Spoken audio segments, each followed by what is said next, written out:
Hare Krishna.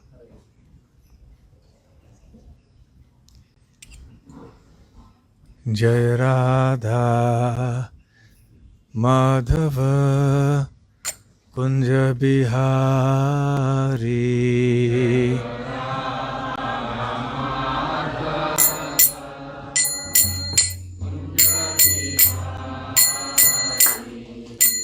Jai Radha Madhava Kunja Bihari.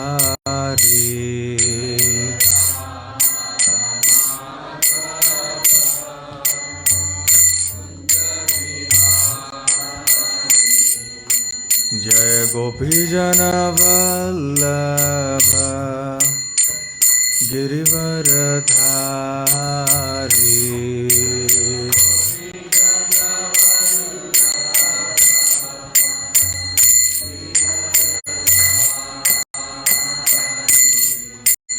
Jai Gopi Jana Vallabha Girivaradhari.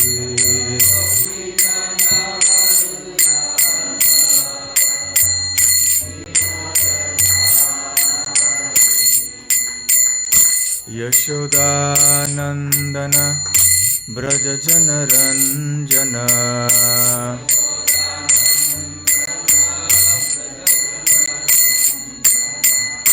Yashodanandana Braja Janaranjana.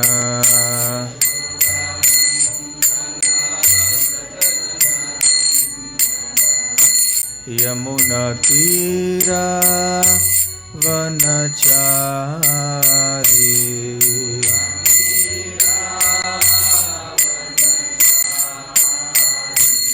Yamuna Tira Vanachari.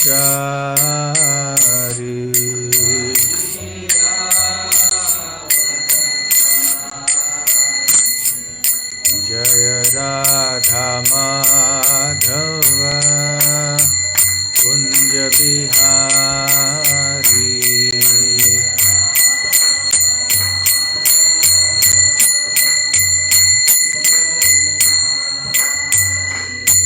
Jaya Shri Krishna Chaitanya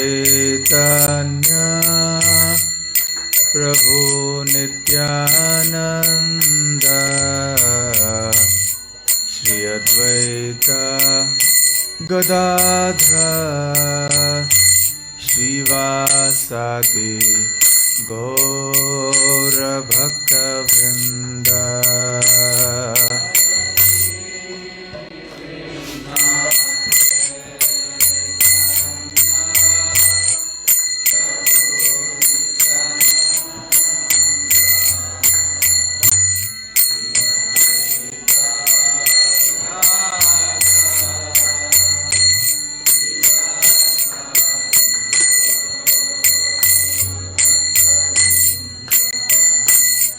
Hare Krishna, Hare Krishna, Krishna Krishna, Hare Hare, Hare Rama, Hare Rama, Rama Rama, Hare Hare.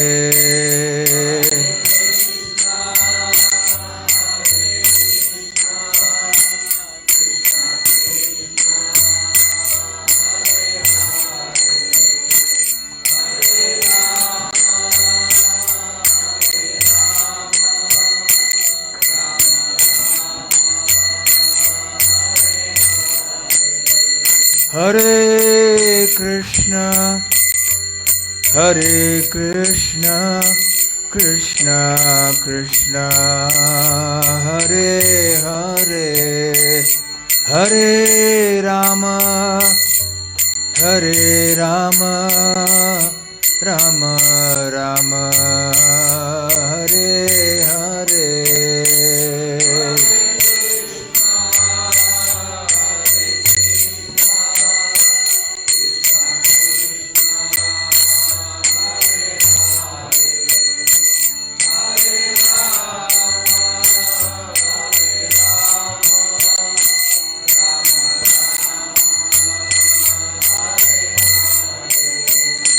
Hare Krishna Hare Krishna Krishna Krishna Hare Hare Hare Rama Hare Rama Rama Rama Hare Hare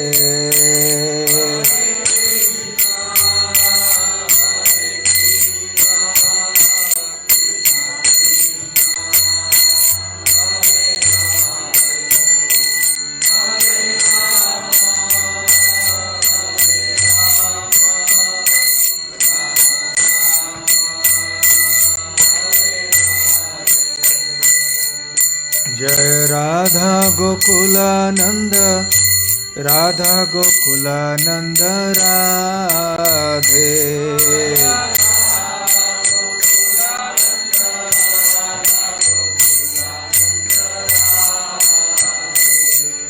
जय गौरानिताय गौरानिताय गौरानिताय जय गौरानिताय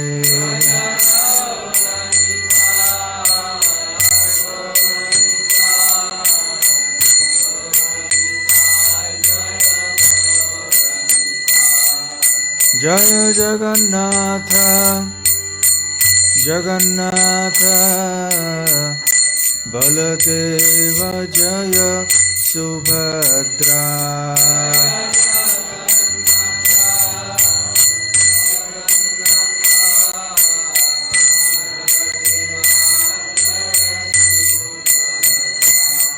जय जय प्रभुपाद प्रभुपाद प्रभुपाद जय जय प्रभुपाद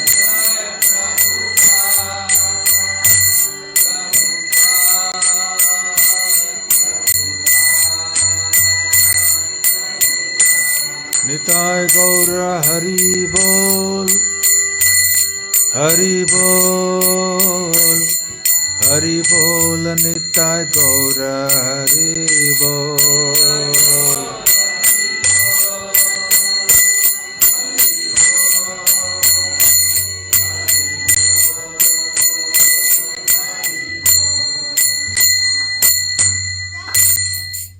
जय ओम विष्णुपाद परमहंस परिव्राजकाचार्य स्तोत्र सत His Divine Grace Abhay Charanarvind Bhakti Vedanta Swami Srila Prabhupada की जय अनंत कोटि वैष्णव वृंद की जय नामाचार्य श्रील हरिदास ठाकुर की जय श्री श्री राधा गोकुलानंद की जय श्री श्री गौर पूर्णिमा श्री श्री शरद पूर्णिमा की जय श्री वृंदावन धाम की जय निताय गौर प्रेमानंदे समवेत भक्त वृंद की जय समवेत भक्त वृंद की जय समवेत भक्त वृंद की जय श्री श्री गुरु गौरांग की जय।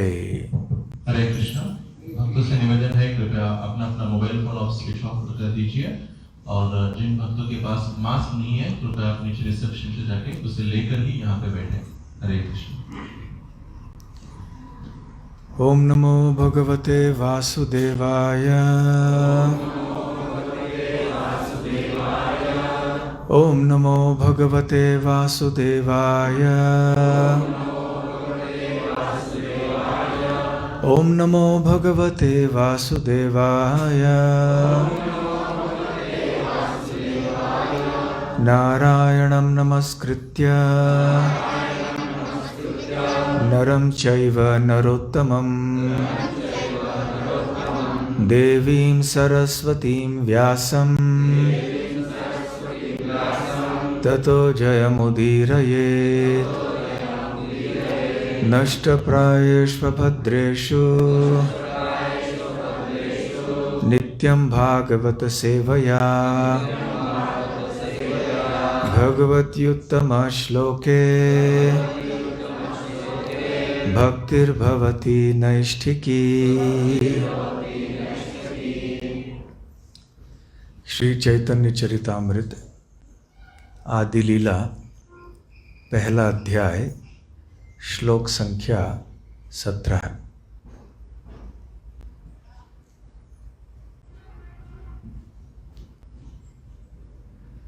श्रीमान रासरसारंभी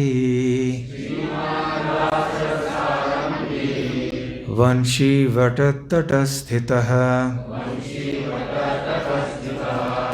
कर्षन् वेणुर्स्वनैर्गोपीः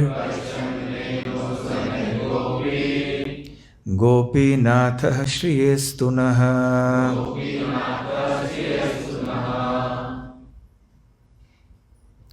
श्रीमान रासरसारंभी वंशीवटतटस्थितः कर्षन् वेणुर्स्वनैर्गोपीः गोपीनाथः श्रियेस्तु नः। श्रीमान रासरसारंभी वंशीवटतटस्थितः कर्षन् वेणुर्स्वनैर्गोपीः गोपीनाथः श्रियेस्तु नः।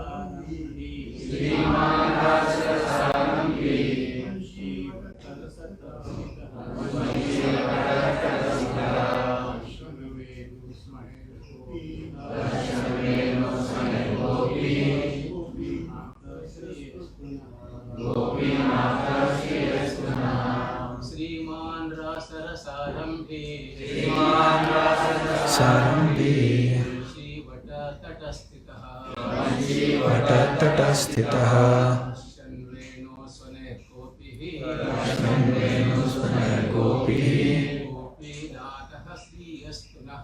गोपीनाथः श्रियेस्तु नः। सरसारंभी वंशीवटतटस्थितः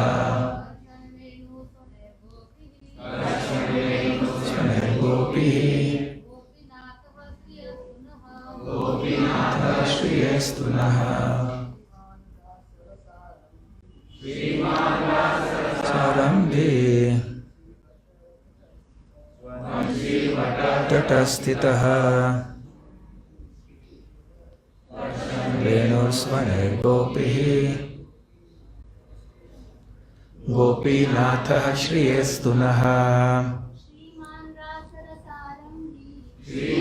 रासरसारंभी वटतटस्थितः स्वनैर्गोपीः गोपीनाथः श्रियेस्तु नः। श्रील प्रभुपाद द्वारा अनुवाद। रास नृत्य के दिव्य रस के प्रवर्तक श्रील गोपीनाथ वंशीवट के तट पर खड़े हैं और अपनी प्रसिद्ध बांसुरी की ध्वनि से गोपियों के ध्यान को आकृष्ट कर रहे हैं। वे हम सबों को अपना आशीर्वाद दें। अनुवाद दोहराइएगा। रास नृत्य के दिव्य रस के प्रवर्तक श्रील गोपीनाथ वंशीवट के तट पर खड़े हैं और अपनी प्रसिद्ध बांसुरी की ध्वनि से गोपियों के ध्यान को आकृष्ट कर रहे हैं। वे हम सबों को अपना आशीर्वाद दें। ओम अज्ञानतिमिरान्धस्य ज्ञानाञ्जनशलाकया चक्षुरुन्मीलितं येन तस्मै श्रीगुरवे नमः। श्रीचैतन्यमनोभीष्टं स्थापितं येन भूतले स्वयं रूपकदा मह्यं ददाति स्वपदान्तिकं।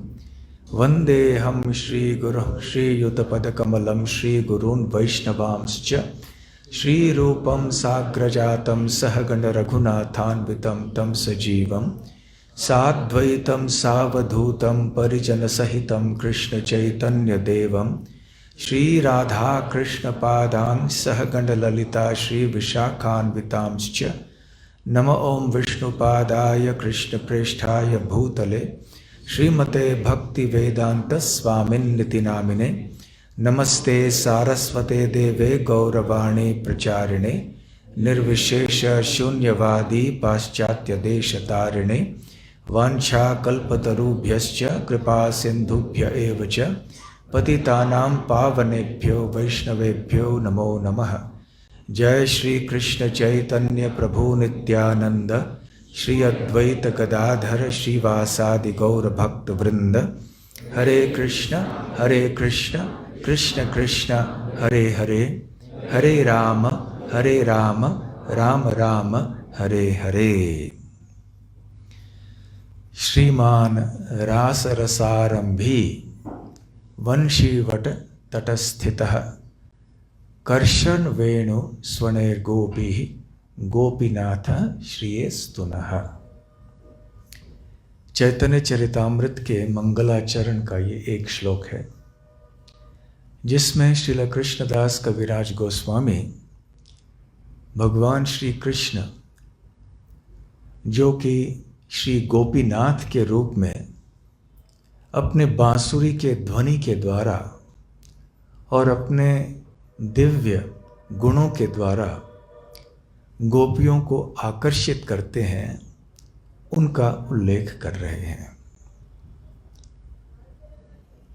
गोपियों के नाथ श्री कृष्ण वैसे श्री कृष्ण पांचों रसों का आस्वादन करते हैं, रसिक शेखर हैं, अखिल रसामृत मूर्ति ही है।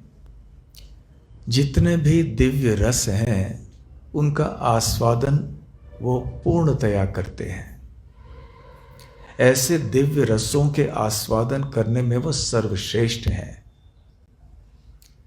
तो वात्सल्य रस का आस्वादन करते हैं, इसलिए उनका नाम है यशोदा नंदन, नंद नंदन। सख्य रस का आस्वादन करते हैं, दास्य रस का भी करते हैं और श्रृंगार रस का भी करते हैं। तो जिन रसों का आस्वादन भगवान श्री कृष्ण करते हैं उसके आधार पे भगवान श्री कृष्ण की लीलाएं अनेक होती हैं और उन लीलाओं के आधार पर उनके नाम कई होते हैं। तो श्रृंगार रस में भगवान श्री कृष्ण का दिव्य संबंध वृंदावन के गोपियों से है और इसलिए भगवान कृष्ण का नाम गोपीनाथ है। वैसे अन्य कितने सारे नाम हैं गोपियों से संबंधित भगवान कृष्ण के, जैसे कि गोपी जन वल्लभ। और कोई नाम आप बता सकते हैं? हाँ, गोपी रमण, ठीक है, बहुत अच्छा। गोपी प्राणधन, बहुत अच्छा। हाँ, गोपीनाथ तो कहा। और कोई नाम? गोपी भर्त हो, ठीक है। गोपी जनवल्लभ, हाँ, गोपी रमण तो हो गया, किसी ने कह दिया। तो ठीक है, ऐसे बहुत सारे नाम हैं जिसके द्वारा हम समझ सकते हैं कि भगवान कृष्ण के लिए गोपियां अति प्रिय हैं और गोपियों के लिए भी श्री कृष्ण अति प्रिय हैं, प्राण धन। तो ये संबंध दिव्य है। इस संसार के पुरुष और स्त्री के संबंध की तरह बिल्कुल नहीं है। केवल एक समानता ऐसे लगती है कि एक पुरुष है, कोई स्त्री है, परंतु संबंध वहीं समाप्त होता है। जो समानता है वहीं समाप्त होती है, क्योंकि श्री कृष्ण कोई साधारण पुरुष नहीं है और न ही गोपियाँ साधारण स्त्रियां हैं। दोनों ही दिव्य स्तर पर स्थित हैं। दोनों का ही इस भौतिक जगत से कुछ लेना देना नहीं है। तो इसलिए भगवान श्री कृष्ण गोपियों के बीच में जो लीलाएं होती हैं वो भी पूरी तरह से दिव्य होती हैं। और इन लीलाओं में से सबसे प्रसिद्ध सर्वोच्च लीला है रास लीला। ऐसे जो लीलाएं हैं भगवान कृष्ण के, वृंदावन के सिवाय और कहीं नहीं देखी जा सकती, सोचा भी नहीं जा सकता। क्या भगवान नरसिंह देव करेंगे ऐसे? नहीं। श्री राम तो मर्यादा पुरुषोत्तम है, वो भी कभी नहीं करेंगे। क्या वराहदेव करेंगे? कूर्मदेव करेंगे? नहीं। वैसे भगवान श्री कृष्ण वृंदावन के बाहर अनेक रानियों का संग अवश्य करते हैं। द्वारका में 16,108 पटरानियां होती हैं श्री कृष्ण की द्वारका में। फिर भी विवाह के भीतर, जिसको स्वकीय रस कहते हैं, परंतु वृंदावन ही एक है जहां पर श्री कृष्ण तथाकथित विवाह के बाहर परकीय रस का आस्वादन करते हैं गोपियों के साथ में। वैसे स्वकीय परकीय इसका कोई फर्क नहीं पड़ता एक दृष्टि से, क्योंकि चाहे वृंदावन की गोपियां हों या द्वारका की महिषियां हों, वो सब श्री कृष्ण की शक्तियां ही हैं। इसलिए श्रील प्रभुपाद जी कहते हैं कि शास्त्रों में बतलाया गया है और अनेक महान भक्तों का मत है कि जब भगवान श्री कृष्ण गोपियों के साथ लीला करते हैं, वो ऐसे है कि मानो कोई बच्चा अपने परछाई या अपने प्रतिबिंब से खेलता है। तो क्या इसमें कोई दोष है?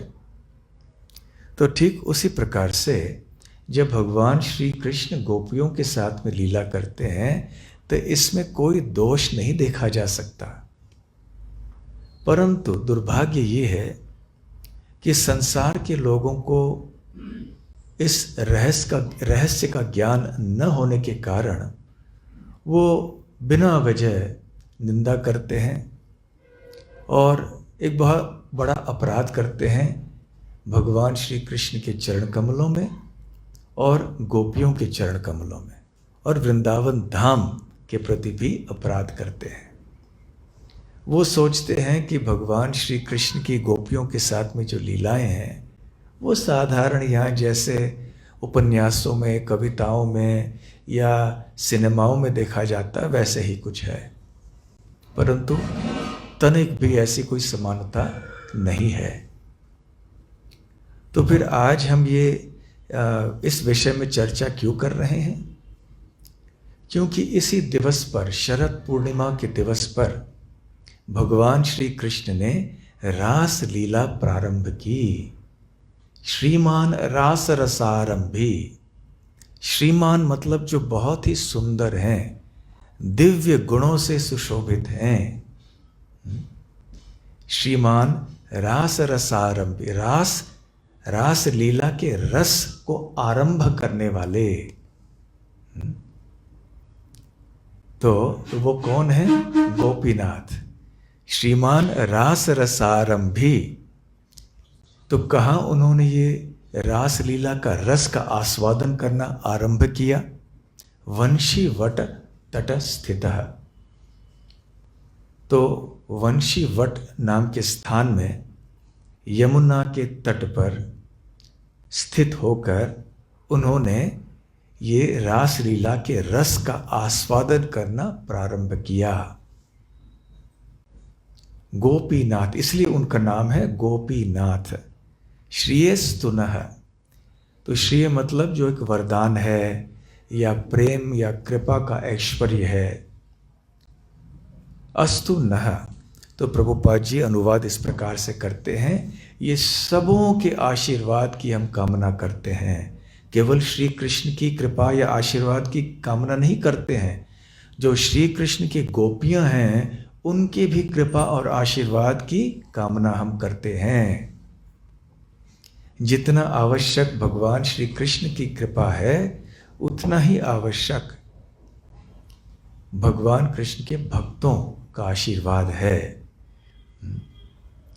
तो इसलिए ये श्लोक हमारे लिए बहुत महत्वपूर्ण है। तो पुनः आइए इसको दोहराते हैं। श्रीमान रासरसारंभी वंशी वटतटस्थितः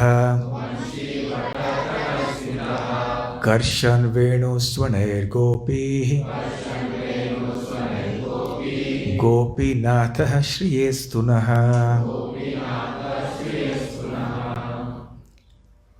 आज आश्विन महीने का अंतिम दिन है, आश्विन पूर्णिमा। वैसे हो सकता है बाहर स्मार्त दिनदर्शिका में ये अंतिम दिन न भी हो, क्योंकि वैदिक सभ्यता में दिनदर्शिका की गणना, जो तिथियों की गणना, मासों की गणना कभी कभी भिन्न भिन्न तरीकों से की जाती है। तो हम हमारे संप्रदाय में क्या करते हैं, पूर्णिमांत दिनदर्शिका का पालन करते हैं। पूर्णिमांत मतलब पूर्णिमा जो है वो महीने का अंतिम दिन, अंतिम तिथि होती है।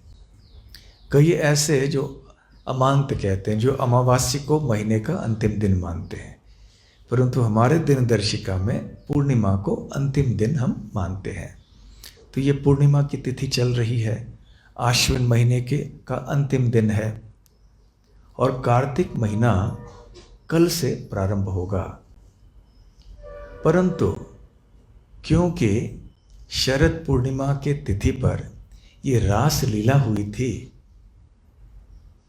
इसलिए हम जो कार्तिक महीने का त्योहार है, जो एक उत्सव है, उसमें हम शरद पूर्णिमा को भी सम्मिलित करते हैं। और कार्तिक महीने के बारे में थोड़ी देर में हम चर्चा करेंगे संक्षेप में। तो इसलिए वैसे देखा जाए तो कार्तिक महीने की जो और खुशियाँ होती हैं, जो तरह तरह के व्रत होते हैं और विशेष कोई हम भक्ति के कार्य और सेवाएं करते हैं, वो आज से ही प्रारंभ हो जाते हैं। इसलिए आज शाम को हम दीपदान आदि सब कर लेंगे। दामोदराष्टकम इत्यादि गाना आज शाम से ही शुरू करेंगे। तो वैसे भगवान श्री कृष्ण कार्तिक महीने में बहुत सारे विशेष लीलाएं करते हैं और उनमें से ऐसी लीलाएं बहुत अधिक महत्वपूर्ण हैं, जैसे कि राधा कुंड का प्राकट्य होना इत्यादि। इसलिए शरद पूर्णिमा और कार्तिक महीने का संबंध बहुत घनिष्ठ है। शरद पूर्णिमा के बाद ही कार्तिक महीना प्रारंभ हो जाता है। तो थोड़ा संक्षेप में शरद पूर्णिमा के बारे में चर्चा करते हैं और उसके बाद में संक्षेप में कार्तिक मास की चर्चा करेंगे। जैसे हमने अभी कहा, इसी दिवस पर श्री कृष्ण ने वृंदावन में रास लीला का आस्वादन किया था गोपियों के संग में।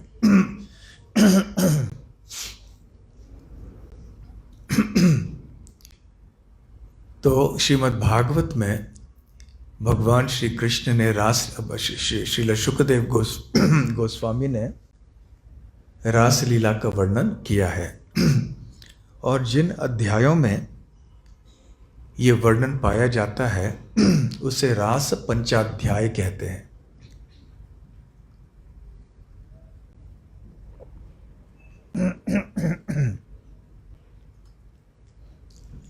दशम स्कंद के 29वें अध्याय से लेकर 33वें अध्याय तक, तो कुल मिलाकर 5 अध्याय।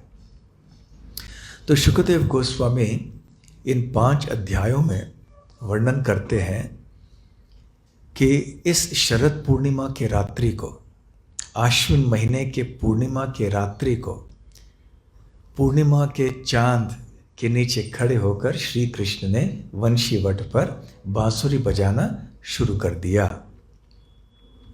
अब वैसे आप तो जानते हैं कि वैदिक सभ्यता में 12 महीने तो होते हैं, परंतु इन 12 महीनों का विभाजन 6 ऋतुओं में होता है। तो ग्रीष्म ऋतु, वसंत ऋतु आप जानते हैं, बहुत सुहावना मौसम होता है और न ठंडी होती है न गर्मी होती है, तो ये बहुत सुंदर एक ऋतु है। और वैसे इसमें चैत्र और वैशाख महीने आ जाते हैं। उसके बाद गर्मी का मौसम होता है जिसको ग्रीष्म ऋतु कहते हैं, तो ज्येष्ठ और आषाढ़ महीने इसमें आ जाते हैं। फिर वर्षा ऋतु में श्रावण और भाद्रपद, और वर्षा ऋतु के बाद अब शरद ऋतु में आश्विन और कार्तिक महीना, और आश्विन महीने के बाद है अग्रहायण या मार्गशीर्ष महीना, जिसमें हेमंत ऋतु, जिसमें अग्रहायण और पौष महीना आता है, और फिर शिशिर ऋतु जिसमें माघ और फाल्गुन महीना आता है। तो शरद ऋतु में ये 2 महीने रहते हैं, आश्विन जिसके अंतिम दिन पे हम आज हैं, और कार्तिक। तो ये शरद ऋतु अभी चल रहा है। तो शरद ऋतु बहुत सुंदर माना जाता है। और जैसे बारिश होती है ना, तो बारिश में क्या होता है, कीचड़ सब जगह रहता है ना, तो चलना भी मुश्किल हो जाता है। इस बार बारिश थोड़ी देर से आ रही है। शरद ऋतु में भी बारिश हो रही थी यहाँ पिछले दिनों से। हम जानते हैं कि मंदिर के बाहर कितना कीचड़ हो गया था, सब खुदाई हो रही है। तो बारिश के मौसम में सब जगह कीचड़ वगैरह होता है, चलना मुश्किल हो जाता है ना। परंतु जब वर्षा ऋतु समाप्त हो जाती है तो उस समय सब कुछ हरा भरा रहता है, परंतु कीचड़ नहीं रहता है, और ना ज़्यादा गर्मी होती है ना ठंडक होती है। तो इसलिए बहुत सुहावना मौसम होता है ये। तो कार्तिक, ये शरद ऋतु वृंदावन में बहुत विशेष है, और सबसे बड़ा और सबसे आकर्षक एक आभूषण जो वृंदावन का है शरद ऋतु में, वो है श्री कृष्ण की बांसुरी वदन। श्री कृष्ण का जो बांसुरी वदन है वो इतना आकर्षक होता है कि जितने भी प्राणी हैं, गोपियों की बात तो दूर रही, और जो गोपियां हैं अन्य, उनकी भी बात दूर रही, जो गाय हैं, मृग आदि पशु हैं, और जो यमुना नदी है, वृक्ष आदि हैं, यहाँ तक कि स्वर्गलोक में जो देवी देवता हैं और शिव जी हैं, इंद्रदेव आदि, सब स्तब्ध हो जाते हैं, विस्मित हो जाते हैं इस बांसुरी वदन को सुनकर। और दशम स्कंद के 21वें अध्याय में शुकदेव गोस्वामी ने बहुत विस्तार में वर्णन किया है कि श्री कृष्ण के बांसुरी वदन का असर अलग अलग वर्गों के ऊपर कैसे होता है। तो ये शरद पूर्णिमा की रात्रि शरद ऋतु के बिल्कुल बीच में आती है, और यहाँ पर शरद ऋतु का लाभ उठाते हैं। जब श्री कृष्ण ने देखा कि ये शरद ऋतु की पूर्णिमा अब आ गई है तो कितना सुंदर है, तो योग माया के द्वारा उनके हृदय में इच्छा उत्पन्न हुई कि मैं रास लीला करूं, गोपियों को यहाँ पर बुलाऊं। तो कैसे बुलाया श्री कृष्ण ने? बांसुरी बजाकर। तो शुकदेव गोस्वामी 29वें अध्याय में दशम स्कंद के वर्णन करते हैं कि जैसे ही गोपियों ने श्री कृष्ण के बांसुरी वदन को सुना तो इतनी विचलित हो गई, वो इतने आकर्षित हो गई कि जो भी कुछ वो वहां पर कर रही थी वो सब छोड़ के तुरंत निकल पड़ी। ऐसे भागवत में बताया जाता है कि थोड़ी गोपियां दूध उबाल रही थीं, तो उबलते हुए दूध को छोड़कर ऐसे ही भाग के निकल पड़ी। कोई गोपियां अपने बच्चों को खिला रही थी, पिला रही थी, वैसे के वैसे सब छोड़कर भागकर चली गई। कोई अपने परिवार के साथ बैठ के कुछ चर्चा कर रही थी, तुरंत परिवार को छोड़कर, अपने पति को छोड़कर सब निकल पड़ी और वंशीवट चली गई।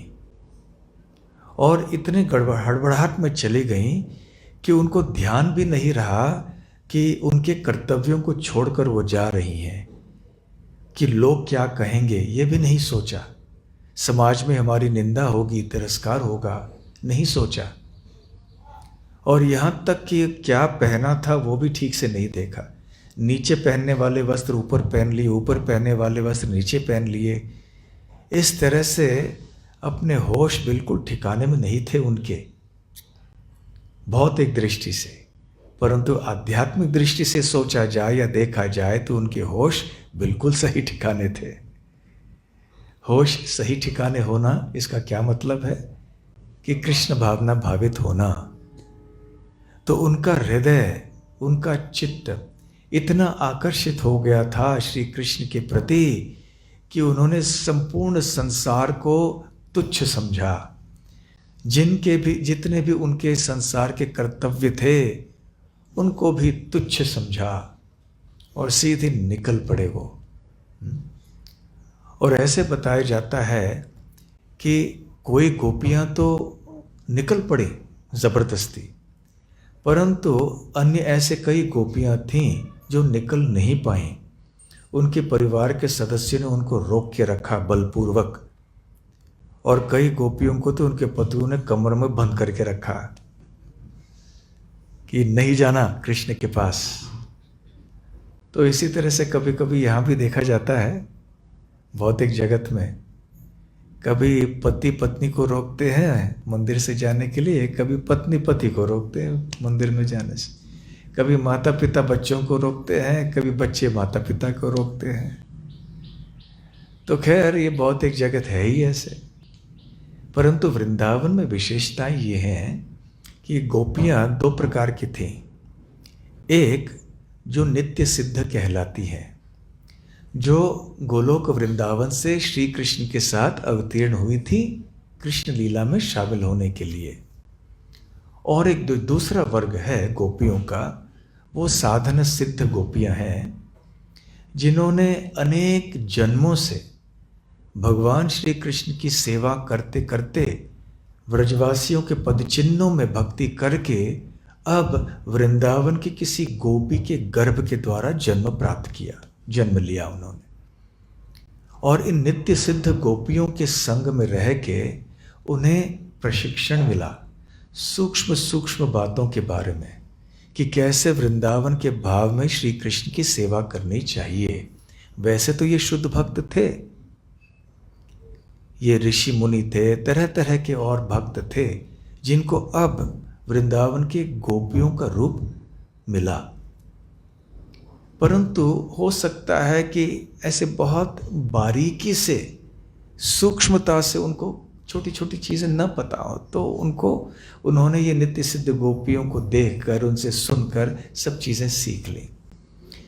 तो थोड़ी बहुत जो कलमश उनके हृदय में थी, लेश मात्र, अणु मात्र, तो ऐसे दुख से जब इतनी पीड़ा का अनुभव हुआ उनको कि हम श्री कृष्ण के पास नहीं जा रहे हैं, कि उन्होंने अपने प्राण त्याग दिए। अर्थात उन्होंने, उनके जितने भी कलमश थे वो सब खत्म हो गए।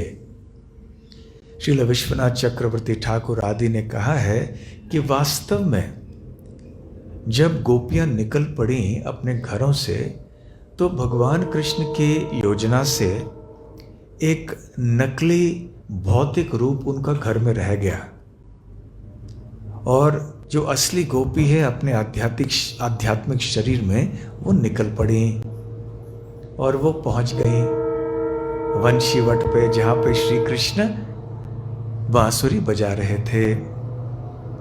तो इस प्रकार से सारी गोपियां आकर श्री कृष्ण के सामने खड़ी हो गईं। जब खड़ी हो गईं तो भगवान श्री कृष्ण ने उनको देखा, अरे आप सब गोपियां यहाँ पर आ गई बीच रात में। मानो कोई उनको पता ही नहीं था कि ऐसे होने वाला है। इसलिए तो इस उद्देश्य से ही तो भगवान श्री कृष्ण ने बांसुरी बजाई थी। और वास्तव में जब गोपियों को देखा वो बहुत प्रसन्न हुए, परंतु बाह्य रूप से थोड़ा विरोध करने लगे, एक आपत्ति जताने लगे कि अरे यहाँ पर क्यों आए हो? देखो आप तो सब सभ्य महिलाएं हैं, आपके अपने अपने परिवार हैं, अपने बच्चों को छोड़कर आए हो, अपने पति को छोड़ के आए हो, और वो भी बीच रात में किसी दूसरे पुरुष के साथ रहने के लिए। ये तो अच्छा नहीं है, ये तो धर्म के सिद्धांतों के विरुद्ध है। और वैसे भी यहाँ पर जंगल में इतने जंगली प्राणी भी हो सकते हैं, तो जान को भी खतरा है। और सबसे महत्वपूर्ण बात यह है कि जो मुझे प्राप्त करना चाहते हैं वो मेरे निजीय वपुह, मेरे निजीय संग को प्राप्त करने के बजाय उन्हें मेरे बारे में भक्तों के संग में रहकर सुनना चाहिए, बोलना चाहिए, मेरे अर्चा विग्रह का दर्शन करना चाहिए, मेरा ध्यान करना चाहिए। ऐसे मेरी प्राप्ति होती है वास्तव में, न कि केवल मेरे संग में रह के। तो ये बहुत महत्वपूर्ण बात भगवान कृष्ण बताते हैं कि भगवान के मंदिर में आके भगवान के सुंदर रूप का दर्शन करना, उनके ऊपर ध्यान करना, भगवान की कथाओं को सुनना, उनके पवित्र नामों का उच्चारण करना, ऐसे भक्ति के अंगों का अनुशीलन करके हम भगवान की शुद्ध भक्ति प्राप्त कर सकते हैं। और भगवान की शुद्ध भक्ति प्राप्त करने का अर्थ है भगवान की प्राप्ति करना। तो ऐसे उपदेश भगवान श्री कृष्ण देने लगे। अब जो भक्ति के चरम सीमा पर स्थित होते हैं उनको ऐसे भगवत गीता के उपदेशों से क्या लेना देना? भगवत गीता का उपदेश है वो तो साधकों के लिए है, सिद्धों के लिए तो नहीं है। सिद्ध भक्त जो होते हैं वो भगवत गीता के उपदेशों का अंगीकार कर चुके हैं, उनको स्वीकार कर चुके हैं। वो तो चलते फिरते भगवत गीता और भागवत होते हैं। और सारे जितने भी भगवान कृष्ण के भक्त हैं उनमें से वृंदावन के भक्त सर्वश्रेष्ठ हैं, और वृंदावन के भक्तों में से गोपियां सर्वश्रेष्ठ हैं। तो इनको ऐसे उपदेशों की क्या आवश्यकता है?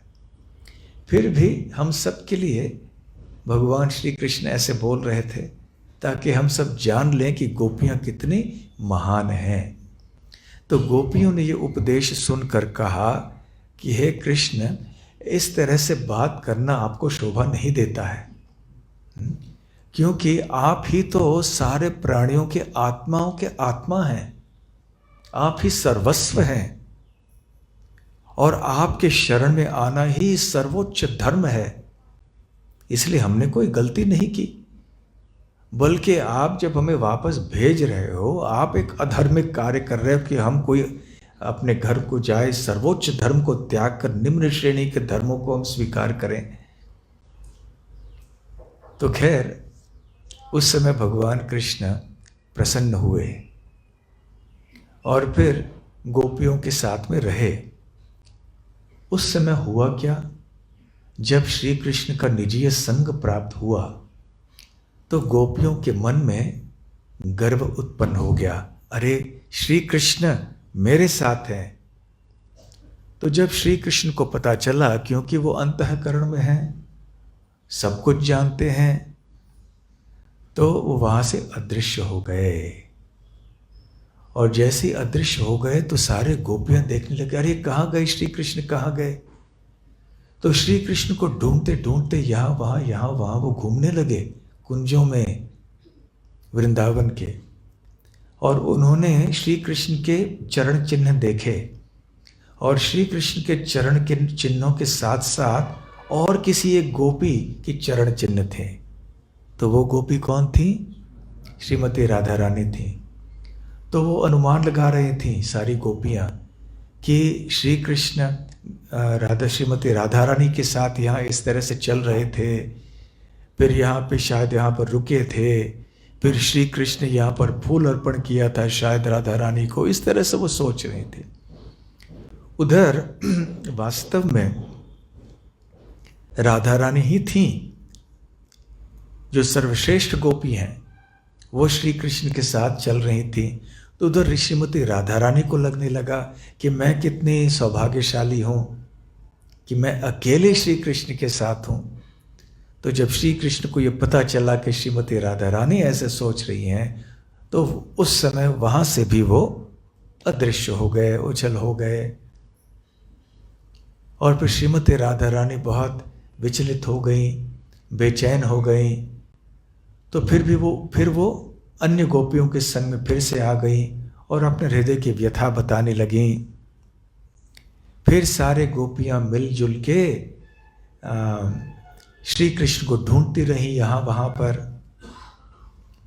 कभी कोई श्री कृष्ण के लीलाओं की नकल करती, कोई एक गोपी पूतना बन जाती, दूसरी गोपी कृष्ण बन जाती, और एक कोई अघात या कोई ऐसे कोई असुर बन जाता, कोई जैसे शकटासुर बन जाते या तृणावर्त बन जाते और फिर कोई दूसरी गोपी कृष्ण बन जाती। इस तरह से वो लीला करने लगे कृष्ण के स्मरण में, और आपस में भी ऐसे बातचीत कर रही थी कि यदि कोई दूसरा व्यक्ति सुन लेता, वो सोच लेता कि क्या बोल रही हैं। और अंततः एक स्थान में आकर बैठ गई या खड़ी हो गई, और वहाँ पर उन्होंने वो सुंदर गोपी गीत गाया जो 31 अध्याय में है। तो गोपी गीत अभी इस महीने में हम गाते हैं। वृंदावन में विशेष करके भक्त लोग बहुत पसंद करते हैं। हमारे राधा श्याम सुंदर प्रभु वृंदावन के कृष्ण बलराम मंदिर से है, तो जानते हैं कि कितनी अच्छी तरह से भक्त लोग कार्तिक महीने में दामोदर अष्टकम और गोपी गीत और अन्य गीत भी गाते हैं। तो ऐसे गोपी गीत गाने लगी गोपियाँ। और फिर उसके बाद भगवान श्री कृष्ण उनके सामने प्रकट हुए। और फिर अंतिम अध्याय में ये बताया जाता है कि कैसे श्री कृष्ण ने गोपियों के साथ में रास लीला की। तो 29वें अध्याय से लेकर 33वें अध्याय तक रास पंचाध्याय, ये 5 अध्याय जिनमें रास लीला का वर्णन है। तो शरद पूर्णिमा की रात्रि का वर्णन है ये। तो ऐसे भगवान श्री कृष्ण ने अपने सुंदर रास लीला रचाई। और उसके बाद वाले दिन फिर अर्थात कल से फिर कार्तिक महीना प्रारंभ होता है। तो कार्तिक महीना बहुत विशेष महीना है, सबसे पावन महीना है, सबसे श्रेष्ठ महीना माना जाता है। सारे शास्त्रों में बताया जाता है कि कार्तिक महीने की तरह कोई और अन्य महीना नहीं है। वैसे हर महीने में ऐसे कोई विशेष बात रहती है। कोई श्रावण के बारे में कहते हैं, चातुर्मास के 4 महीने तो होती हैं, उनमें से श्रावण मास भी विशेष। वैसे भगवत गीता में 10वें अध्याय में भगवान कहते हैं मासानाम मार्गशीर्षो हम, कि सारे महीनों में से मैं मार्गशीर्ष महीना हूँ, अग्रहायण महीना।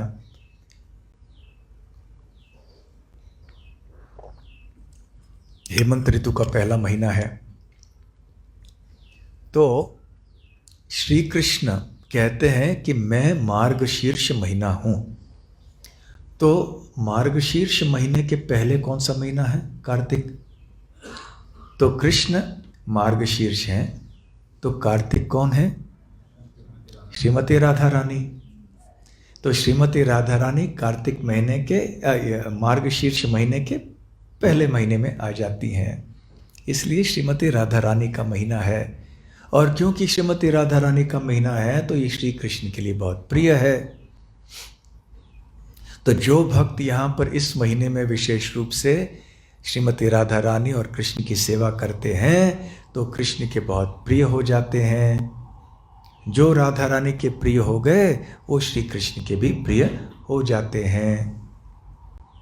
श्रीमती राधा रानी का महीना है, इसलिए श्रीमती राधा रानी का और एक नाम है श्री कार्तिका देवी। उनका और एक नाम है ऊर्जा। ऊर्जा अर्थात शक्ति। तो श्रीमती राधा रानी श्री कृष्ण की अंतरंगा शक्ति हैं, लादिनी शक्ति, आनंद प्रदान करने वाली शक्ति। इसलिए कार्तिक महीने को ऊर्जा व्रत कहा गया है। ऊर्जा व्रत अर्थात इस महीने में ऊर्जा देवी कार्तिका देवी श्रीमती राधा रानी की प्रसन्नता के लिए हमें व्रत करने चाहिए, तपस्या करनी चाहिए, अधिक सेवा करनी चाहिए। और जो ऐसे भक्त ऐसे करता है उसको बहुत ज़्यादा लाभ मिलता है। तो इसलिए इस महीने में जबकि श्रीमती राधा रानी अधिष्ठात्री देवी हैं, उनकी प्रसन्नता के लिए ये व्रत आदि सब किए जाते हैं। तो इसी भाव में, इसी उद्देश्य से सारे भक्त दामोदर अष्टकम गाते हैं और गोपी गीत गाते हैं, हरिनाम संकीर्तन करते हैं, नाम जप करते हैं, और जितने भी अन्य उत्सव हैं उनको बड़े भक्ति भाव से मनाते हैं। ऐसे भक्ति रसामृत सिंधु में श्रील रूप गोस्वामी कहते हैं, यथा दामोदरो भक्त वत्सलो विदितो जनैः तस्यायं तादृशो मासः स्वल्पम अपि उरु कारकः। जिस प्रकार से दामोदर महीना, दामोदर जो भक्तों के लिए बहुत प्रिय है, और दामोदर महीना जो है वो भक्त वत्सल है। जिस प्रकार से श्री कृष्ण भक्त वत्सल है, दामोदर महीना भी भक्त वत्सल है, भक्तों के ऊपर विशेष कृपा करता है। तो उसी प्रकार से भक्तों के लिए भी ये दामोदर महीना अति प्रिय है।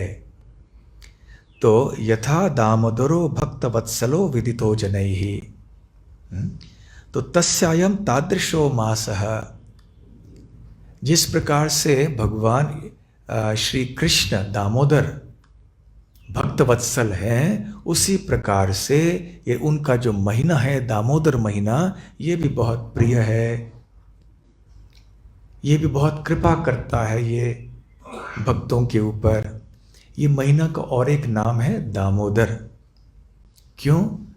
वैसे भगवान के जो विष्णु रूप हैं, जनार्दन, श्रीधर, त्रिविक्रम इत्यादि, उनके ये 12 प्रमुख चतुर्भुज रूप हैं, ये 12 मासों के अलग अलग नाम हैं। तो इसके अनुसार इस महीने का नाम, कार्तिक महीने का नाम है दामोदर। तो जो चतुर्भुज रूप भगवान के नारायण भगवान इस महीने के अधिष्ठाता हैं, उनका नाम है दामोदर। परंतु साथ साथ दैव से होता ये है कि भगवान श्री कृष्ण की दामोदर लीला भी इसी महीने में होती है। तो ये और एक कारण है जिसकी वजह से हम इस महीने को दामोदर महीना कहते हैं। तो गौड़ीय वैष्णव दिनदर्शिका में इस महीने को हम दामोदर मास कहते हैं। और इस महीने में ये दामोदर लीला हुई थी।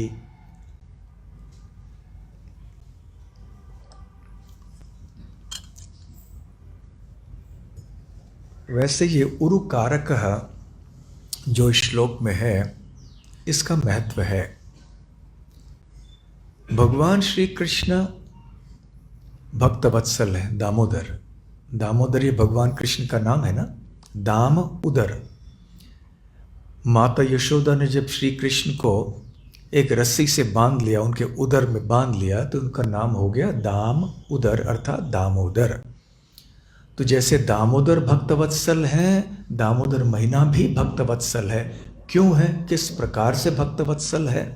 क्योंकि इस महीने में जब सेवा की जाती है, स्वल्पम अपि उरुक्रमः उरुकारकः, तो यदि थोड़ी भी सेवा इस महीने में की जाती है तो दामोदर महीना इस सेवा को बहुत बड़ा बना देते हैं। उरु मतलब बहुत महान, बहुत ज़्यादा, बहुत बड़ा। कारकः मतलब करने वाले। तो दामोदर महीना वो महीना है जो कि एक छोटी सी सेवा को भी बहुत महान बना देते हैं। मानो कि भगवान कृष्ण केवल एक बहाना ढूंढ रहे हैं कि इस महीने में ये भक्त ने मेरी छोटी सी सेवा की, तो उस छोटी सी सेवा का ऋण इतना बड़ा हो गया है मेरे ऊपर कि मुझे ढेर सारे आशीर्वाद देने चाहिए इस भक्त को। इसमें कोई पात्रता, मतलब इसमें कोई विचार नहीं है कि कौन कितना योग्य है। इसलिए श्रील रूप गोस्वामी पद्म पुराण का और एक श्लोक बताते हैं जिसमें ये कहा गया है कि भगवान श्री कृष्ण अपने भक्तों को भोग और मुक्ति आसानी से प्रदान करते हैं, परंतु भक्ति के लिए जो भक्तों में इतनी इच्छा नहीं होती है साधारणतः। हम देखते हैं साधारण दुनिया में भी आप लोगों को देखेंगे कि वो कहें कि मैं भी भगवान कृष्ण का भक्त हूँ, परंतु यदि हम पूछें उनको कि आपके जीवन का उद्देश्य क्या है, तो स्पष्ट जानकारी इसके बारे में नहीं होती। और यदि वो कृष्ण के पास जाते हैं, अपने आप को कृष्ण भक्त कहलाते हैं और कृष्ण की उपासना भी भले करते हों, परंतु वो चाहते क्या हैं श्री कृष्ण से? कई ऐसे होंगे जो कोई भोग चाहते हैं, कई ऐसे होते हैं जो दुनिया के कष्टों से मुक्ति चाहते हैं, कोई चाहते हैं निराकार ब्रह्म में लीन हो जाना। ये भले ऐसे कोई हो सकते हैं जो आध्यात्मिक जगत में भी जाना चाहते हैं, परंतु शुद्ध भक्ति मांगने वाले कृष्ण भक्त बहुत कम हैं। तो पद्म पुराण में कहा गया है कि भगवान श्री कृष्ण भोग और मुक्ति आसानी से प्रदान करते हैं, और ऐसे चीज़ों को मांगने वाले कृष्ण भक्त भी बहुत सारे होते हैं, अधिक संख्या में होते हैं। इसका तात्पर्य ये है, श्रील प्रभुपाद जी समझाते हैं कि भगवान श्री कृष्ण अपने उपासकों को, अपने भक्तों को भोग और मुक्ति सहज प्रदान कर देते हैं, परंतु शुद्ध भक्ति आसानी से नहीं देते हैं। वो योग्यता को देखते हैं, क्योंकि शुद्ध भक्ति भगवान के भंडार में, भगवान के रत्नों के भंडार में सबसे मूल्यवान रत्न है।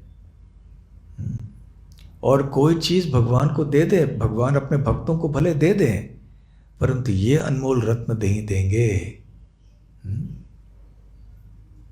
जैसे कभी कभी आप किसी ऐसे दुकान में जाएं जहाँ पर वो तरह तरह के वस्तुएं बेच रहे हैं, और उनमें ऐसे दिखावे के लिए उन्हें एक ऐसे वस्तु रखी हुई है जो उनके अनेक पीढ़ियों से चलती आई है।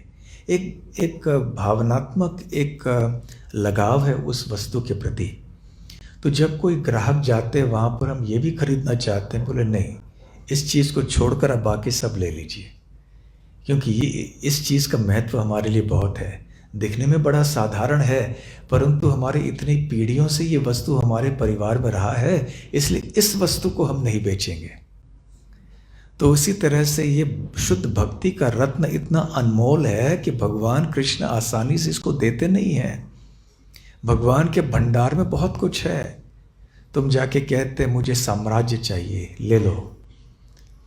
मैं बड़ा राजा बनना चाहता हूँ, मैं मंत्री बनना चाहता हूँ, बन जाओ। मैं लॉटरी टिकट जीतना चाहता हूँ, जीत जाओ। आज जो है मेरा टीम क्रिकेट मैच जीत ले, जीत जाए। मुझे बहुत धन चाहिए, मिल जाए। मुझे अच्छे पति चाहिए, अच्छी पत्नी चाहिए, चलो मिल जाए। तथास्तु तथास्तु तथास्तु, सब मिल जाए तुम्हें। तो आसानी से भगवान कहते हैं ले लो ले लो ले लो ले लो। परंतु जब कहता है शुद्ध भक्ति चाहिए, फिर रुको रुको रुको, अभी मुझे सोचना पड़ेगा। बहुत सोचते हैं भगवान शुद्ध भक्ति देने के लिए, क्योंकि फिर उनको क्या करना पड़ता है न केवल सबसे अनमोल रत्न जो उनके भंडार में है वो देना पड़ता है, परंतु उन्हें स्वयं अपने आप को भक्त के हवाले करना पड़ता है। इसलिए भगवान बहुत ज़्यादा सोचते हैं शुद्ध भक्ति भक्त के ऊपर प्रदान करने के लिए, परंतु अंततः वो प्रदान कर देते हैं जब भक्त को देखते हैं। एक बहुत सुंदर बात आपको बताता हूं मैं। सही व्यक्ति के पास जाके गलत चीज मांगना या गलत व्यक्ति के पास जाके सही चीज मांगना, दोनों में अंतर होता है ना। जैसे समझ लीजिए कि हम मंदिर निर्माण कार्य करना चाहते हैं, उद्देश्य सही है, अच्छा है, परंतु हम बहुत बड़ा दान चाहते हैं। किसके पास? जो निर्धन व्यक्ति है उसके पास जाके कहते हैं 10 लाख का दान दीजिए ना। वो कहे भाई 10 पैसे मेरे पास नहीं है, 10 लाख का दान कहाँ से दूंगा। तो सही चीज के लिए गए हैं, गलत आदमी के पास गए हैं। और यदि सही आदमी के पास गए, जो भक्त है, जो करोड़पति है, लेकिन उसके पास जाकर हम कहते हैं चलिए हमें एक शराब का दुकान बनाना है, कुछ आप इसके लिए कुछ सहायता कीजिए, तो आदमी सही है लेकिन कारण आपका जाना गलत है। परंतु जब हम भगवान के पास जाते हैं ना, देखिए कितनी सुंदर बात। जब हम भगवान के पास जाते हैं, सही व्यक्ति के पास जाते हैं, गलत चीज के लिए जाते हैं, मुझे भोग दे दीजिए, मुक्ति दे दीजिए, या तो हम अन्यों के पास जाते हैं, गलत व्यक्ति के पास जाते हैं, देवी देवताओं के पास जाते हैं, सही चीज के लिए जाते हैं, कृष्ण भक्ति दे दीजिए, तो क्या होता है? दोनों ही परिस्थितियों में अंततः व्यक्ति को शुद्ध भक्ति मिल जाती है। जब कृष्ण के पास जाकर हम भोग मुक्ति आदि चाहते हैं तो भगवान भले दे भी देते हैं, परंतु अंततः उस भक्त को शुद्ध कर देते हैं। ये अपने आप में एक विषय है, परंतु ज़्यादा चर्चा करने के लिए आज समय नहीं है। चैतन्य चरितामृत में बहुत सुंदर इसका विस्तार में वर्णन है। तो जो भौतिक भावनाओं के साथ भगवान कृष्ण के पास जाता है, भगवान कृष्ण उसका हृदय शुद्ध कर देते हैं शनै शनै, और वो भी शुद्ध भक्त बन जाता है। उसके मन में भी इच्छा होती है कि मैं शुद्ध भक्त बन जाऊं, तो आज नहीं तो कल वो व्यक्ति शुद्ध भक्त बन जाएगा। तो सही व्यक्ति के पास गलत कारण से जाने से भी, क्योंकि वो सही व्यक्ति के पास गया है, वो व्यक्ति सफल हो जाएगा। जो आदमी गया है दान की अपेक्षा में।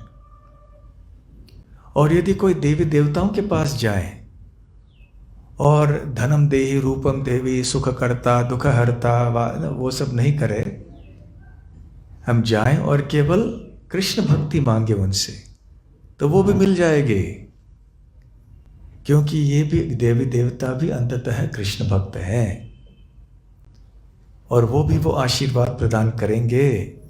और कृष्ण भगवान भी ये पुकार सुनेंगे जो देवताओं के माध्यम से उन तक भी पहुंच रही है, और वो भी उस व्यक्ति को कृष्ण भक्त बना देंगे। ऐसे कितने सारे उदाहरण हुए हैं जो शिव भक्त थे पहले, परंतु शिव जी के पास किसी भौतिक चीज की अपेक्षा नहीं कर रहे थे, कृष्ण भक्ति चाहते थे। शिव जी ने उनको कृष्ण के पास भेज दिया। तो कहने का तात्पर्य है, यदि कोई कृष्ण के पास जाए भौतिक इच्छाओं से, मुक्ति की इच्छा से, या तो कोई देवी देवताओं के पास जाए परंतु शुद्ध कृष्ण भक्ति की इच्छा से, दोनों को अंततः कृष्ण भक्ति मिल जाएगी। परंतु साधारणतः भगवान श्री कृष्ण शुद्ध भक्ति ऐसे व्यक्ति को आसानी से नहीं देते हैं जिसके मन में भोग मुक्ति आदि की इच्छाएं हैं। परंतु क्या, जो कार्तिक महीने में और खास करके वृंदावन में रह के जो भगवान श्री कृष्ण की सेवा करता है, उसके लिए भगवान श्री कृष्ण तैयार हो जाते हैं। चलो ये इसने कार्तिक महीने में जो राधा रानी के महीने में मेरी सेवा की है और वो भी वृंदावन में, तो मैं उसको शुद्ध भक्ति दे देता हूँ। ये लाभ है। तो इसका मतलब ये नहीं है कि अभी सब बेलगाम छोड़ के अभी निकल पड़े सब। तो यहाँ पर दीपदान कौन करेंगे फिर? यहाँ पर मंदिर में कौन आएंगे? और अन्य लोगों को कौन बुलाएंगे? आप भी आइए, आप भी आइए मंदिर में, कौन लेकर आएंगे? और सबके लिए संभव भी नहीं है छोड़ छाड़ के अपने नौकरी को, व्यवसाय को, परिवार को छोड़ के जाना भी आसान नहीं है। तो क्या करना चाहिए? यहीं पर वृंदावन का निर्माण करना चाहिए। और वैसे राधा गोकुलानंद मंदिर तो वृंदावन से अभिन्न है, क्योंकि यहाँ पर स्वयं श्री गोकुलानंद और श्रीमती राधा रानी विराजमान हैं। तो यदि हम प्रतिदिन यहाँ पर आए कार्तिक महीने में और अपने घर में भी इसी वृंदावन के वातावरण को तैयार करें और इस कार्तिक महीने में हम हृदय पूर्वक भगवान की भक्ति करें, तो भगवान श्री कृष्ण प्रसन्न होकर हमें शुद्ध भक्ति प्रदान करेंगे। तो इसलिए हमें इस महीने का पूरा पूरा उत्सव, पूरा पूरा लाभ उठाना चाहिए। शरद पूर्णिमा से प्रारंभ करते हुए और इस काल में, इस समय में, आगे चल के कार्तिक महीने में बहुत सारे महत्वपूर्ण उत्सव हैं। जैसे बहुलाष्टमी है, श्री कृष्ण ने अरिष्टासुर का वध किया और फिर राधा कुंड और श्याम कुंड का आविर्भाव हुआ, जो कि सबसे पावन स्थान माने जाते हैं। फिर अमावास्या पे दीपावली है, जबकि श्री रामचंद्र अयोध्या लौट के आए लंका से। उसके बाद वाले दिन फिर गोवर्धन पूजा, गो पूजा, कितना महत्वपूर्ण उत्सव है। और उसके बाद फिर श्रील प्रभुपाद जी का तिरुभाव दिवस, जो हम इस्कॉन के भक्त हैं, हमारे लिए बहुत महत्वपूर्ण है। उसके बाद गोपाष्टमी है। फिर कार्तिक के अंतिम 5 तिथियां जो हैं, पंचमी, भीष्म पंचक है। इतने सारे महत्वपूर्ण दिन हैं। तो बस ये महीना आनंद का ही महीना है। हर दिन दामोदर अष्टकम, हर दिन कीर्तन, भजन, दीपदान। इसलिए आप सब अवश्य यहाँ पर प्रतिदिन आएं और कार्तिक महीने का लाभ उठाएं और शुद्ध भक्ति के रास्ते पर आगे बढ़ें।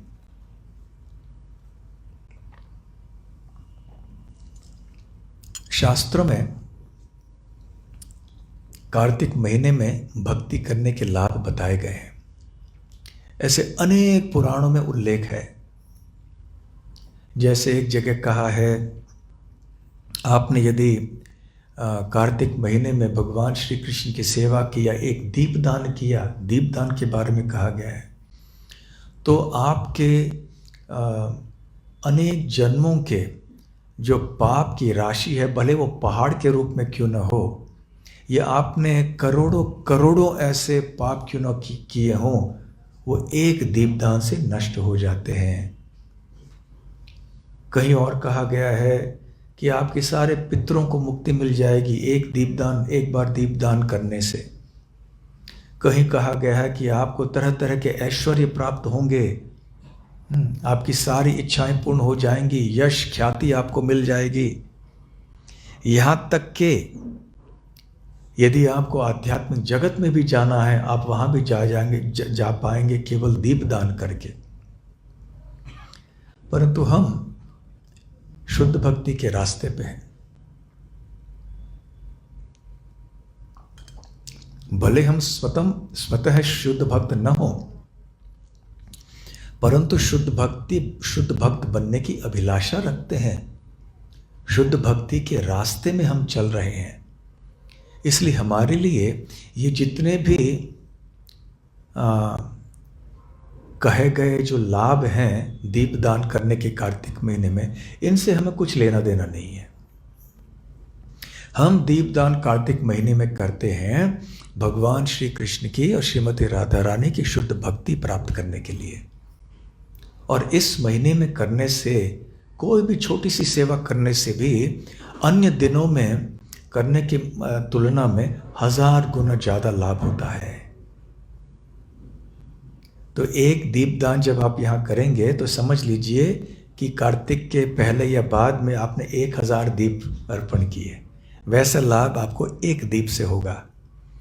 एक कृष्ण नाम आपने कार्तिक महीने में लिया तो 1000 कृष्ण नाम लेने के बराबर है। एक बार आपने दंडवत प्रणाम किया तो 1000 बार दंडवत प्रणाम करने के बराबर है। एक कण प्रसाद आपने ग्रहण कर लिया, 1000 कण प्रसाद ग्रहण करने के बराबर है। तो जहां तक दीपदान की बात है कार्तिक महीने में, तो हर एक दिन आपको दीपदान करना चाहिए बिना भूले। याद रखिए, जहां भी आप हों, आप रेलगाड़ी में भी सफर कर रहे हों, लेकिन इस कार्तिक महीने के प्रत्येक दिन में दीपदान करना अवश्य भूलिए नहीं। आप बीमार हो, कुछ भी हो, दीपदान अनिवार्य बिना भूले करें। मंदिर नहीं भी आ पाए तो अपने घर में कीजिए, मंदिर आ पाए तो बहुत अच्छा है। हो सके तो प्रतिदिन मंदिर में आने का प्रयास करें। अपने व्यापार और अपने घर की जो भी आपके कर्तव्य हैं, इस तरह से उनको आप आयोजित कीजिए ताकि आप घर पे, यहाँ पे मंदिर में आ पाएंगे। तो दीपदान अवश्य कीजिए। सनातन गोस्वामी पाद अपने हरिभक्ति विलास में यही कहते हैं कि भक्त को चाहिए कि कार्तिक महीने के प्रत्येक दिन में वो दीपदान करें। फिर हमें दामोदर अष्टकम भी गाना चाहिए, ऐसे सनातन गोस्वामी कहते हैं। तो यहाँ पर मंदिर में दामोदर अष्टकम, दीपदान आदि सब होगा, भजन कीर्तन होंगे। साथ साथ कोई ऐसे संकल्प या व्रत लीजिए। अंततः यह ऊर्जा व्रत है इस महीने का नाम। आपका जप बढ़ाइए, जितनी आपकी क्षमता है उतना ही बढ़ाइए। जोश के साथ होश भी होना चाहिए। जोश में आकर केवल हम रोज 128 माला करेंगे, फिर एक दिन कर लिया, वो भी दूसरे दिन फिर नहीं हो पाया, ऐसे नहीं होना चाहिए। तो जो आपसे हो सके वही कीजिए। जो आप समझते हैं कि संभव है, थोड़ा अपने आप को खींच लीजिए, वो अच्छा है।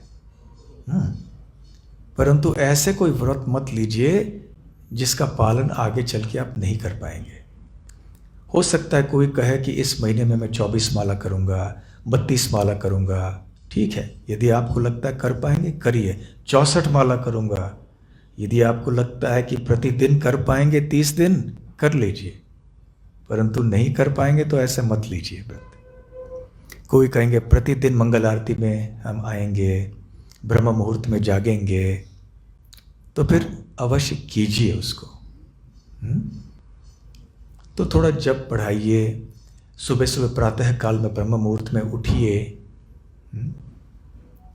और रोज कुछ पढ़िए। भगवत गीता से हो, श्रीमद् भागवतम से हो, प्रतिदिन थोड़ा समय निकालकर पढ़िए।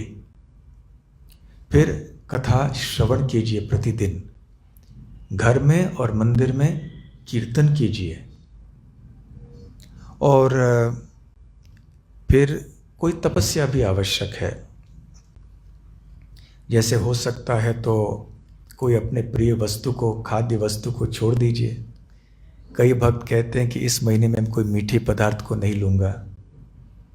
कोई कहता है कि मैं इस महीने में टीवी नहीं देखूँगा। वैसे भी नहीं देखना चाहिए, परंतु कम से कम कार्तिक महीने में तो नहीं करना चाहिए। इस महीने में मैं होटल में जाके नहीं खाऊंगा। गोविंदा साहब में खा सकता हूँ, लेकिन और कहीं इधर उधर जाके नहीं खाऊंगा। थोड़ी बहुत तपस्या करनी चाहिए हमारे लिए। सरल जीवन बिताइए